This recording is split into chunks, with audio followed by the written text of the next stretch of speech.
The taste of hypocrisy. Today we're going to be talking about the double standards when it comes to education for Hurriyat and their members of the family as compared to the general Kashmiri population. My name is Sharma. Welcome to the Sharma Show.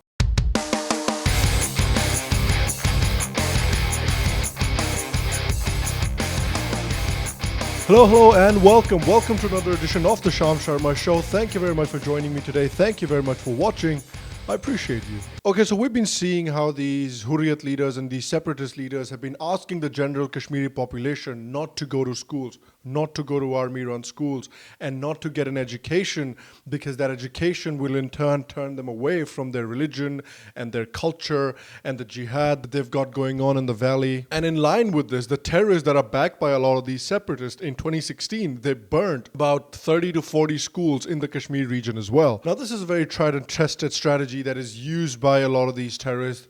The terrorists used the same strategy in Swat Valley as well, where between the period of 2007 and 2009, about 200 schools were burnt in the Swat Valley by Taliban terrorists. But here's the interesting thing. On the one hand, they're telling the general Kashmiri population that, hey, don't go to schools, don't get an education because it'll turn you away from the cause. But on the other hand, the children of the separatists and the children of the Hurriyat members are enjoying the best education available. They are getting cushy jobs across the world and they're making great lives for themselves. So why does the message of don't move away from the cause and don't get an education because it'll turn you away from your culture, why doesn't that apply to the children of these separatists? So let me give you a few examples here. So you have Sayyid Ali Shah Gilani. His first son, Naeem Gilani, he is a medical practitioner in Rawalpindi, Pakistan.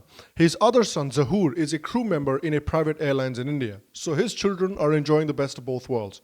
They're working in Pakistan and in India as well. His daughter is a teacher in Jeddah. Sama Shabir, who is the daughter of separatist leader Shabir Shah, has just topped the CBSE Class 12th exams. And she studied in a DPS, no less. And the Quint went to cover the news that Sama Shabir performed so well in the examinations, and they went to cover the news. And you'd think that when a news organization is going to cover the news of a separatist daughter, the separatist who was in Tihar jail or terror funding charges, so when they're going to cover a separatist and his daughter's performance in the exams, that they will cover it in a, detached way, keeping in mind that this guy has been indicted in terror funding. But then again, this is the Quint. So just look at the way this video has been put together and just look at the lovely, positive, uplifting music that's playing when they're interviewing the family of a separatist who, again, I have to reiterate, the father was charged with terror funding. I faced a lot of emotional trauma, psychological trauma last year because of my dad, because of him being there in Tihar in such inhumane, in so disturbing conditions, I'll tell you. If there was a Hindu person that was charged with inciting riots, and if they had a kid that did well in exams, do you think the Quint would go and talk to that kid and present this video this way in such a positive, uplifting fashion? I really doubt that. So Muhammad Ashraf Sehrai, another separatist, his son Abid Sehrai is a computer engineer in Dubai. Rabia Farooq, who is the sister of Mirwais Umar Farooq, lives in London. Iqbal and Bilal, sons of the head of Jammu Kashmir Democratic Liberation Party, Hashim Qureshi, live in London. Maryam Andrabi, sister of the head of the radical Dukhtran-e-Millat Asiya Andrabi, along with a family, lives in Malaysia. Then there is Asiya Madam's elder son, Muhammad bin Qasim, and well done on that name. You're not Arabs. Stop naming your children after Arabs. I know you really think that you descended from Arabs, but you didn't. A vast majority of you are converts. So you're from India. And the slave mentality and that level of Stockholm syndrome is just amazing because when Indian Muslims and Pakistani Muslims, when they go travel over to Middle Eastern countries and they go work in Middle Eastern countries, they're treated like dirt. They're treated like animals. They don't have the same kinds of rights that Arabs have, and they're treated in a really, really bad way. But then they come back to India and they come back to Pakistan and they name their children after Arabs. So here's the thing. All these separatist leaders, their whole livelihood is dependent upon this call for Aazadi, which, by the way, are you sure about that? Yeah, because that's not going to happen. But what they are doing is to make sure that their livelihood and their children can go study overseas in all the best universities in the world and can make great lives for themselves. So in order to be able to do that, they want to make sure that the ordinary Kashmiri is kept poor, impoverished and uneducated. Because what they will do is they will say that the reason that you, the ordinary Kashmiri, is impoverished and uneducated is not because of us, the separatists, because we're the ones actually telling you not to go to school. It is because of the evil Hindus and the evil Indian government.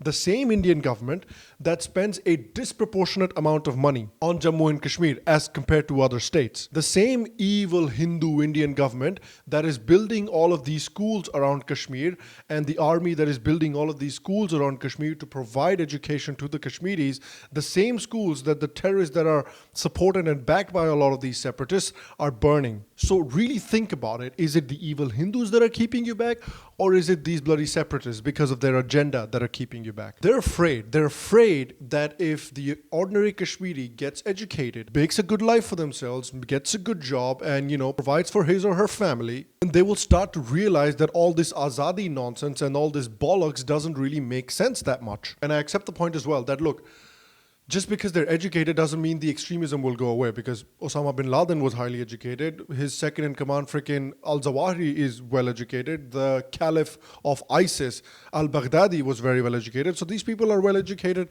and that doesn't ensure that the extremism will go away.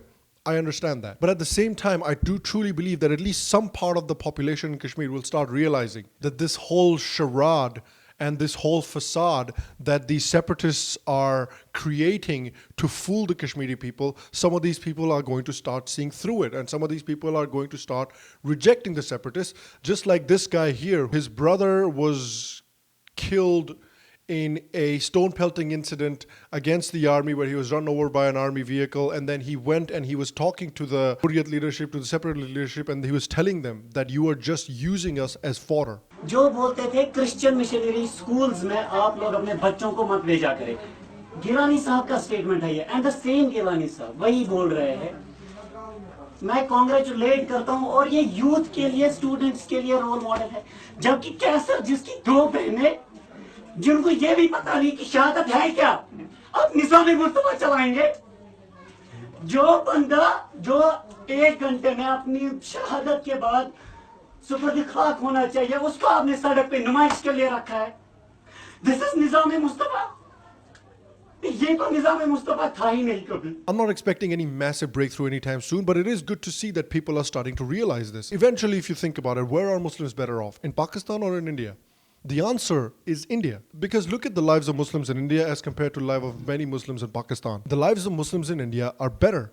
You see all these Pakistani artists that are coming to work here in India, that are dying to come to work here in India. You look at all these Pakistani cricketers that are dying to come play in the IPL, even though they say, oh, we don't want it. But as soon as they get the chance, they'll come. Hindus are not walking into Muslim schools and gunning them down like the terrorists are doing in Peshawar and Pakistan.